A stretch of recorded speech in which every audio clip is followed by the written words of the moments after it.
بسم اللہ الرحمن الرحیم۔ السلام علیکم دوستو، میرے چینل پہ خوش آمدید۔ امید ہے آپ سب خیریت سے ہوں گے۔ دوستو، جیسے کہ آپ جانتے ہیں کہ میں نے سلسلہ کربلا شروع کیا ہوا ہے، جس کا دوسرا حصہ آج میں آپ کو سنانے جا رہی ہوں۔ دوستو، حضرت عبداللہ بن زبیر اپنے بھائی جعفر رضی اللہ تعالیٰ عنہ کو لے کر مدینہ سے نکل گئے، اور حضرت حسین رضی اللہ تعالیٰ عنہ بھی اپنی اولاد اور متعلقین کو لے کر مدینہ سے نکل گئے اور مکہ مکرمہ پہنچے۔ جب یزید کو اس معاملے کی اطلاع ہوئی تو اس نے ولید بن عتبہ کو معزول کر لیا اور اس کی جگہ عمر بن سعید کو امیر بنا دیا، اور پولیس کا افسر عبداللہ بن زبیر کے بھائی عمرو بن زبیر کو بنا دیا، کیونکہ وہ جانتا تھا کہ دونوں بھائیوں میں سخت اختلاف ہے، اور عمرو بن زبیر عبداللہ بن زبیر کی گرفتاری میں کسی قسم کی کوتاہی نہیں کرے گا۔ عمر بن زبیر نے پہلے تو مدینہ میں جو لوگ عبداللہ بن زبیر کے حامی تھے ان کو سخت تشدد کا نشانہ بنایا، اور 2000 نوجوانوں کے لشکر کو لے کر مکہ مکرمہ چلا گیا۔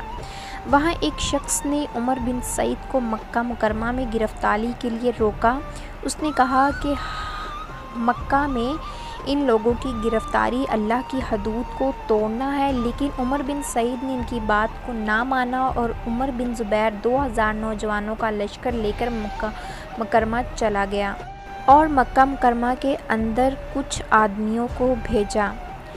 عمر بن زبیر نے اپنے بھائی کے پاس اپنے آدمی بھیج کر ان سے کہا کہ مجھے یزید کا حکم ہے کہ آپ کو گرفتار کروں، میں نہیں چاہتا کہ مکہ کے اندر قتال ہوں، اس لیے آپ خود گرفتاری دے دیں۔ جبکہ اس کے جواب میں عبداللہ بن زبیر نے اپنے سپاہیوں کو بھیجا، جن کے ہاتھوں عمر بن زبیر کو شکست ہوئی، اور عمر بن زبیر نے ابن علقمہ کے گھر پناہ لی۔ دوسری طرف جب حضرت حسین رضی اللہ تعالیٰ عنہ مکہ مکرمہ کی طرف روانہ ہوئے تو راستے میں آپ کو عبداللہ بن متی ملے اور آپ سے دریافت کیا کہ کہاں جا رہے ہیں، جس پر حضرت حسین نے کہا ابھی تو مکہ کا قصد ہے، بعد میں استخارہ کر کے دیکھوں گا کہ کہاں جانا ہے۔ عبداللہ بن متی نے آپ رضی اللہ تعالیٰ عنہ کو کہا کہ خدا را آپ مکہ میں ہی ٹھہریے، کوفہ کی طرف کبھی مت جائیے گا، وہ بڑا منحوس شہر ہے، وہاں آپ کے والد محترم کا قتل ہوا اور آپ کے بھائی کو بے یار و مددگار چھوڑ دیا گیا۔ حضرت حسین مکہ میں مقیم ہوئے اور لوگ آپ کی خدمت کے لیے آنے جانے لگے۔ ادھر جب اہل کوفہ کو معلوم ہوا کہ حضرت معاویہ رضی اللہ تعالیٰ عنہ انتقال فرما گئے ہیں اور حضرت حسین اور عبداللہ بن زبیر یزید کے حق میں بیعت نہیں کر رہے، تو وہ سلیمان سرد خزائی کے پاس جمع ہوئے اور حضرت حسین کو خط لکھا کہ وہ کوفہ آئیں، ہم ان کے حق میں بیعت کریں گے۔ وہ بھی یزید کے حق میں بیعت نہیں کرنا چاہتے اور یزید کی کچھ برائیاں لکھ بھیجیں، جس سے حضرت حسین رضی اللہ تعالیٰ عنہ متاثر ہوئے، لیکن اپنی عقل مندی کی وجہ سے انہوں نے اپنے چچا زاد بھائی کو خط دے کے بھیجا، خود نہ گئے۔ انہوں نے یہ خط لکھا: بعد السلام مسنون، مجھے آپ کے خط موصول ہوئے اور حالات کا بھی اندازہ ہوا، میں نے اپنے چچا زاد بھائی مسلم بن عقیل کو تمہارے پاس بھیجا ہے، وہ حالات کا جائزہ لے کر مجھے آگاہ کریں گے، اس کے بعد میں فوراً کوفہ روانہ ہو جاؤں گا۔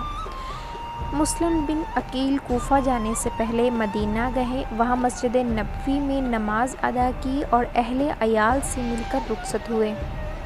کوفہ پہنچ کر مختار کے گھر مقیم ہوئے۔ جب بھی کوئی نیا شخص آتا تو مسلم بن عقیل حضرت حسین رضی اللہ تعالیٰ عنہ کا خط پڑھ کر اسے سناتے، جس سے شخص پر گریہ طاری ہو جاتا۔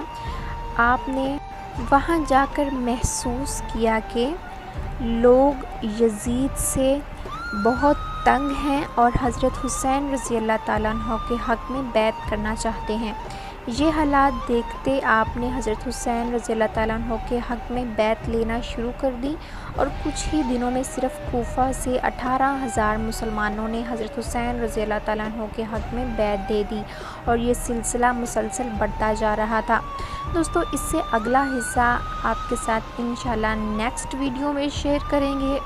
مزید اس طرح کی اسلامی اور اخلاقی ویڈیو کے لیے ہمارے چینل کو سبسکرائب کر دیں اور ویڈیو کو لائک اور شیئر کرنا مت بھولا کریں۔ یہ آپ کی طرف سے ہمارے لیے ایک پیار ہوتا ہے۔ ملتے ہیں اگلے ویڈیو میں۔